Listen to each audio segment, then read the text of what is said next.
বীরভূম জেলা তৃণমূল কংগ্রেসের সভাপতি অনুব্রত মণ্ডল দীর্ঘ 2 বছর তিহার জেলে বন্দী থাকার পর বোলপুর নিচুপট্টির বাড়িতে ফিরেছেন। এরপর থেকে অনুব্রত মণ্ডলের একের পর এক বিভিন্ন কর্মসূচি শুরু করেছেন। অনুব্রত মণ্ডল ঠিক আগে যেমন নিয়মিত দলীয় কার্যালয়ে বসতেন, ঠিক 2 বছর পর আবার দলীয় কার্যালয়ে বসছেন। পাশাপাশি এদিন তিনি সতীপীঠে অন্যতম পীঠ কঙ্কালীতলা পরিদর্শনে যান মেয়ে সুকন্যা মণ্ডলকে নিয়ে এবং সেখানে গিয়ে মা কঙ্কালী মায়ের কাছে পুজো দেন।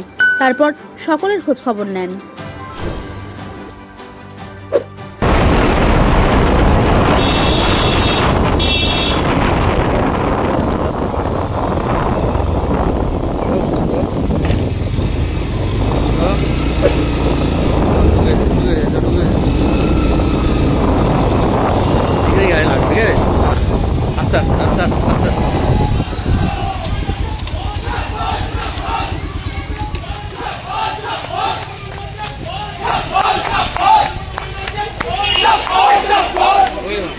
Foi, mano.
বসেছিলেন সেই 9টা থেকে বসে রয়েছেন, শুনতে পেয়েছেন যে এখানে আসবে।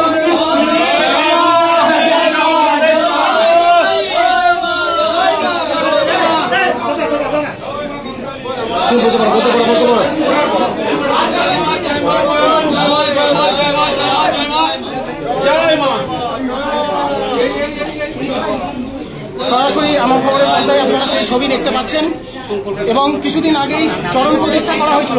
সেই চরণ প্রতিষ্ঠা কিন্তু অনুব্রত মণ্ডলের নামেই করা হয়েছিল, সেই ছবিও কিন্তু দেখা যাচ্ছে এবং আপনারা দেখতে পাচ্ছেন।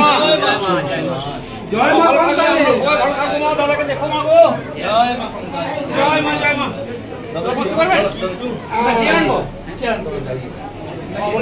কার হেডফোনটা খোলা আছে বলতো? ओम विष्णु विष्णु विष्णु नमः विष्णु भगवान नाम विष्णु शिवाय जीवन प्रार्थना सर्वोपयागु लेचिके चरणार्थ कार्ये परमेश नमः नारायण नमस्ते विष्णु विष्णु विष्णु आश्रम